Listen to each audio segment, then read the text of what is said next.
Good morning, or good afternoon, or good evening, depending on where you're from. I am joined today with my friend and colleague, Dave Russell. Good morning, Dave. Hey, hey. We mean that.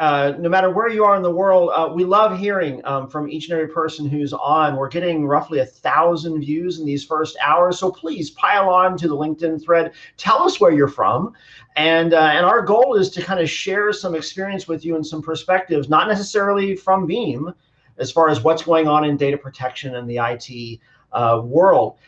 This week, we're going to talk about IT modernization in the second half of 2020. Certainly, none of us, our IT modernization plans for the second half of the year look like what they originally were planning on when you did your budgets back in November and December of last year. But we do have some data from the enterprise research report that we're just about to publish. This was 1,500 unbiased enterprises. They didn't know who was doing the survey work. There was a third party that did all the work for it. And these were all enterprise, 1,000 users and up. And we asked them lots of different questions. And because Dave and I used to be analysts, we love data. And so let's look at what that first slide looks like. And we asked two different questions in this report around IT modernization inhibitors. Now, on the left, we asked a question on what are the data protection challenges or data management challenges that your IT team is experiencing. And you can see the blue or green is they can check all that apply. The brighter green is check the one that's most impactful. Now that's the data protection side. On the right-hand side, we asked, what is slowing down your digital transformation initiatives? In fact, if you haven't, please check out last week's LinkedIn stream. We spent the whole half hour talking about digital transformation and what that really looks like and how that might be actualized. Now, Dave, there's a couple macro themes we can take out of these inhibitors between the two sets of data. What were your first thoughts when you saw this? Yeah, you're right, Jason. There are some repeating themes here, and certainly staffing, even in a pre-pandemic kind of a experience, was high on the list for both, meaning both data protection, data management challenge, as well as inhibitors for digital transformation. Budget always plays a role. Money is certainly, something that gates resources. But those two consistent themes were certainly there. But I know you also like to look at the converse of this equation as well. Yeah, those little red boxes on the bottom. So when researchers ask questions like this, they typically let you do a none of this applies, right? And that's an exclusive choice. And other than that, you can choose as many as you want of the other green bars. So I always think it's interesting when you look at from a data protection, data management, 11% of organizations said they have no data protection challenges at all, right? Now, the Southern in me from the US would say, bless their hearts. They don't know what their problems are. I think that's a point of naivety. But even if they're right, even if 11% of organizations don't have any challenges, that's 1 out of 9. That means 8 out of 9 IT organizations say that data protection is causing them challenges, right?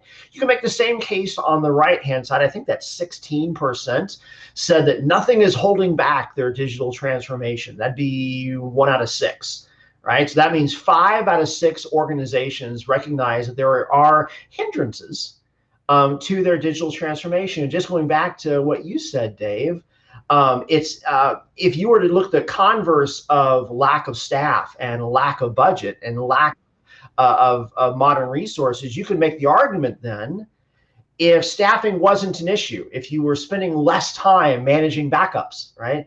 If legacy hardware wasn't an issue because you were embracing software defined, then you could solve the other problems from IT modernization on the left. You could move forward with your digital transformation on the right. And so I think that's the way that we look at that is if you could remove these obstacles, then you could get to the parts of IT that you really want that would actually make more difference to the business. Dave, does that ring true for you as well? Yeah, I think so. And now's probably a good time to double click on what modern protection looks like. Yeah, so in the same survey, we asked folks, what would you consider to be the defining aspects of this? And again, in the bluer style of green, they could check as many as they wanted. And then in the brighter green, they could check, what was the most important. And I think this slide it's one of my favorites in the research study because it actually tells two very different stories. Right. So if you look at for the most common responses, this is kind of like looking at what's the percentage of folks that voted a certain way per person, and then looking at it again per county. And you can actually see some very interesting different meta trends that come out of that. In this case, what we see is modern looks cloudy. Right. And what I mean by that is look at those top 5 responses: the ability to use DR in the cloud, the ability to move workloads to a cloud, to move workloads from one cloud to another. Right. Those top 3 responses, all of them, roughly 50% or more of respondents said modern looks cloudy. Is that a surprise to you, Dave? Well, it is and it isn't. The part where it's not is that certainly we've been talking about cloud for a long period of time. I think the difference now is that the migration and exploitation of cloud services is certainly on the rise. And if I had one word in addition to cloudy, I would kind of characterize this particular survey response from, it would be integrations, meaning integrate with automation solutions, integrate with cloud capabilities and services, integrate with cybersecurity solutions. So it's really, I think, recognition of a larger need to basically further embrace different kind of delivery models, but also expanded ways that we can leverage our data protection capabilities and integrate and provide more value to the business. Yeah, I think you're spot on. And in fact, if we flip to the other view of that data, if we go to the second lens on that, what you'll actually see is, in this case, we resorted the data based on what was the most important aspect of cloud. And there, to Dave's point, you can see exactly that. The number 1 response actually is the ability to automate workflows orchestration, right? The second one is to do disaster recovery, which again really lends itself to automation. The ability to embed backup within systems management. I actually really like that one because I foresee a world where we look at backupless backup. And what I mean by that is I don't want the IT administrator of the future to go into a systems management framework to provision some workload and then to leave that framework and go over to a backup UI and then say, okay, now I need to protect that workload I just created. Because more and more in this abstracted virtualized infrastructure we have on-prem and cloudy, that should not be the case. So instead, when I provision a workload, that's the right time to define an attribute of protection like a tag in a VM. And then systems management and your provisioning framework should take over from there, right? I should be able to say, hey, I provision a workload and it's gold, silver, or bronze, and backup just happens from that. So the idea of being able to automate and orchestrate, the ability to integrate that as part of cybersecurity, right? That's in fact, Dave, I think we've got another session on ransomware and where backup fits within cyber coming up, and I know Rick's got one too that we should make sure to plug later as well. But yeah, that's what modern looks like is being part of a broader ecosystem and not a standalone island of IT responsibility. Yeah, I think another thing to kind of observe from the responses here is if you look at particularly at the darker green bar, meaning the one where you're able to select anything that you would like, there was really nothing that was non-selected, deselected, meaning the lowest response was really around cost reduction, alternative consumption models. And that was at 34%, or roughly 1/3. Look at everything else that's in the 40s, even high 40s, or nearing 50%. So it really shows that while we're over half a century into this as an industry from a availability perspective, that the notion of doing this differently, perhaps doing this better, doing this through other platforms or consumption models, and integrating with really an expanding menu of different solutions within the data center or that are offered as a service is certainly very much, in top of mind. I mean, this is something that you have to do, meaning good hygiene is you have to protect the data. Yeah. But I think everyone's looking for what else can we do with that? How else can we leverage that? Is there a way to improve upon how we're doing things today? I think we've got some room to grow. The good news, though, is that there's a healthy appetite, it looks like, to better leverage data once we capture it. Dave, you bring up a really good point in that of this entire stack of what does modern look like, cost actually was the lowest ranking item in that list. We've asked other questions in the past, and you and I have asked this for years and years, and other research back when we were on the other side of the aisle. And when we ask folks about, what would have you change, right? So what are those drivers for a buying behavior? Cost is almost always among the top 2 or 3, right? So they're trying to reduce their economic model, and yet when it comes to what does modern look like, right? What they're looking for is they're looking for outcomes that they don't have today. Right? So the ability to leverage DRaaS, the ability to move data into a cloud, so hybrid and live migration, the ability to stop being in the backup business, by letting backup be managed by systems management and by provisioning frameworks. And certainly we've seen some fantastic cloud providers and what they're doing for backup, where you never even open up a Veeam UI. You just provision a workload and say protect it, and then the cloud provider goes goes from there. So anyway, so I just find that really interesting that cost was really not it. Yeah, you're right. And I do want to highlight a comment that Douglas made. He said, I find it interesting that, quote, modern discussion ransomware isn't listed in the survey. It is in these results here. It's number 4 on this list in terms of top ranked, and then pretty high up, it's tied for number 3 on the list of most voted for, meaning ability to integrate data protection with comprehensive cybersecurity solutions.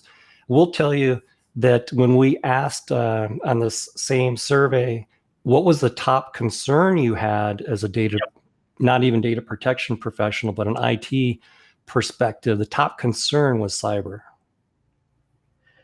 Yeah, absolutely. So it does get cut off. It says cyber dash in there, and certainly at Veeam we talk a lot about where does data protection fit within a comprehensive cybersecurity strategy, right? So one thing I always used to poke on backup vendors about back before I joined Veeam was, please don't tell me that your backup solution should be part of cybersecurity because you can restore data. Right? Because restoring from a virus isn't that much different, fundamentally, than restoring from an earthquake or a forest fire or physical theft. Except in all of those cases, the data that you most likely want to recover is the last known version. If you have an infection, the last copy backed up is almost assuredly not the one that's going to solve your recovery goals, right? So the ability to actually integrate in and also provide telemetry for whether or not we actually think a virus has now invaded the system. How do you ensure that you're not backing up infected data? How do you ensure that you don't restore infected data? So yes, it's absolutely in there. In this particular survey, that was the 4th highest demarcation as far as what does modern look like. Hey, let's look at cloud though. So because everything else we said was in cloud, and I want to watch for time today. This is actually not from the survey that Veeam contracted for, but this is actually from an ESG survey from 5 years of how are folks using the cloud. And I always put that in quotes because there's not a cloud per se. But I do think it's really interesting that when they published their 2019 data, that's last year that I saw this point for, 49% of organizations said they plan on running production in the cloud, right? And you can look at that blue line on the right. You can see how the interest in production has gone from 27%, 1 out of 4 orgs, up to 49%, 1 out of 2 orgs over that 4-year window. Meanwhile, for most organizations, one of their first forays into cloud was leveraging it as a archive or backup repository. That's the light green line that you see there, and that's pretty consistent, 49 into 40s all the way through, and or using the cloud for DR, that's the red line, and that stays pretty flat also, about 1/3 of organizations, 35 4 years ago, 37% now. two things I love about this particular set of data over time. Anyway, in general, I love data over time because I love the trend lines and what that means. In this case, you do see that pivot where around 2017, organizations said, you know what, I'm going in cloud, right? That really was that pivot that we saw where the primary use case was going to pivot through. The other thing that I think is interesting is because cloud fits in a data protection model in two ways. If you look at the second lens of this data, there's a bright green line that'll pop up in just a second. This is custom. These are organizations that chose either the light green, use it as a backup repository, or the red line, use it for DR. And we consistently see roughly 60%, give or take, 3 out of 5 organizations said the cloud is going to be part of their data protection strategy, and that stays relatively flat over a 5-year period. So I think those are some of the interesting things. But the title of this session was, what does IT modernization look like in the second half of 2020? And Dave, if I had a crystal ball, I think I'd be betting on a hockey stick up for anything cloudy for the latter half of this year. Yeah, I think I would very much agree with you, and for multiple reasons. One has to do with moving more towards an OpEx model from a cost basis versus CapEx. Yep. So there's a lot of financial constraints that, while cost, from the survey that we just showed some things from a little bit ago, was not top of mind at the end of 2019, it increasingly is going to raise in importance, I think, second half of 2020. The other aspect, though, is that when we look at this, it's in part going to want to be able to make sure you're better protected, that you've got geographic distance for your safe copy of the data. So there are economic reasons, there's availability reasons, and there's might just be flat out, we don't have the equipment or the ability in-house to do this. That in part could speak to skills, in part could speak to infrastructure. So the need to be able to better leverage, other resources. I mean, the old joke is, what's the cloud? The cloud is someone else's data center, perhaps being run with or augmented by someone else's resource, meaning engineers. That is probably going to become more pronounced in the second half of this year than what we've ever seen before. And let's talk about the practicality of deploying new projects in the second half of 2020, right? Because the reality is that for the last 2 months, most of the IT professionals that I know could not walk into their own data centers. Yes. Right. So any project that required rack and stack of I've got new gear coming in, I'm going to go ahead and put that in and start running it. Right. Those projects are on hold because you can't rack and stack. And I'm looking at between social distancing and, oh, by the way, summers are coming up for a lot of folks. I don't see rack and stack coming back onto pace anytime soon. So if your projects were rack and stack based, they're still on hold, probably at least into Q4, maybe into 2021, right? As opposed to anything that you could do that is on a software defined or a cloud-based infrastructure that's fluid. Right. Some of the IT professionals that I've talked with have actually said they have started accelerating those projects. If they were moving 2,000 mailboxes a month onto Office 365, now it's 4,000. If they were looking at how to deprecate their tape or to deprecate their offsite copies, that's accelerating, because that's the stuff that you can do in your pajamas sitting on a couch while still working in IT without having to rack and stack kit. Does that ring true with who you're talking to on the CXOs? Yeah, it does. We've kind of alluded to software defined, and I think, coming up in a future episode of Industry Insights, let's double click a little further on the notion of software defined overall. But, I think what we're increasingly going to experience is exactly what you mentioned, that the new activities and modernization efforts that are at least primarily predicated upon rack and stack, bringing in new gear, are going to be challenging, going forward. I think there's going to be a lot of hang on to the infrastructure that you've got while simultaneously trying to transition into either improved services or new services. But Jason, no relation. There's a comment here says, not to mention supply chain is so packed right now, nothing is going to even be delivered for physical rack and stack for quite some time. And that's a really good point. And if I think I know where Jason's going, but I'll take that even further, meaning, assume that you've got a finished goods, a to-use something or other. Yeah. Well, that's hard to get delivered, but the individual components from, say, super micro server to, whatever WD and Intel, HDDs and SSDs and various other components, all of that is, very, very constrained right now. Though there's some evidence that some of that is freeing up, but it's still not at the predictable levels we were at. So I think it's a good point that Jason makes there. That's a really good read. I mean, every part of that supply chain has to slow down, from components to servers, from servers to distribution.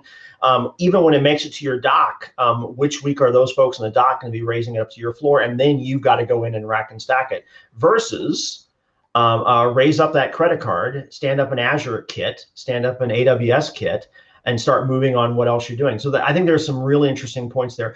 We got one last data point to share just to kind of round out for the time today. Keep the questions coming though, but yes, this was actually a survey point that came in before the pandemic that we had. And this was looking at what is going to be your primary backup method. And so if we can bring that last chart up, we asked organizations two questions, mostly related. First one is, how much of your data lands in each of these kinds of different data protection repositories? That's on the left. 18% not backed up, not quite sure why. About a third are self-managed, all on-prem, nothing leaves the building. About a fourth, the data cloud managed. It's going to be self-managed, but the data ends up in a cloud. And then about a fourth, the data is being managed by a BaaS provider as part of that. But then look at, and the colors line up, by the way, when organizations were asked, what do you anticipate being your organization's primary method of backup in 2 years? Cloud went from 24% of data today to 43% of organizations said that cloud via a BaaS provider is their expected primary method. And in fact, if you look on the right-hand side between a BaaS provider, 43%, or self-managed but using the cloud. So I think that's the difference between BaaS is the first option, Azure Blob or S3 storage is the second option. But either way, you're at 77%, if my math is right. 3 out of 4 organizations recognize the cloud's going to be there. And my guess is that's low. In the new world, as far as how cloud adoption is continuing to accelerate, my guess is that's low. Yeah, great point. As we wrap up, I do want to give a quick send ahead to our colleague Rick Vanover. He's going to have a show this Friday at 12 p.m. United States East Coast time.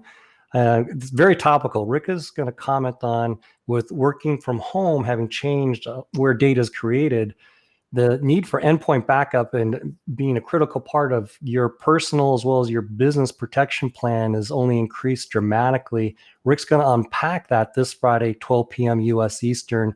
And to take us out, Jason, I think we should give a shout out to Veeam 2020 coming up in June.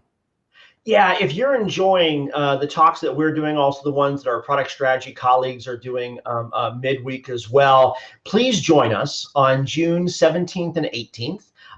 We have 2 full days of great experiences, morning, afternoon, depending on your time zones around the world, to bring a lot of this insight to you in a much more condensed version. So we'd love to have you. Go to veeam.com/veeamon to register, and we will see you next week, and then again in June. Thanks, everyone. Stay safe, stay positive. Over and out. Take care.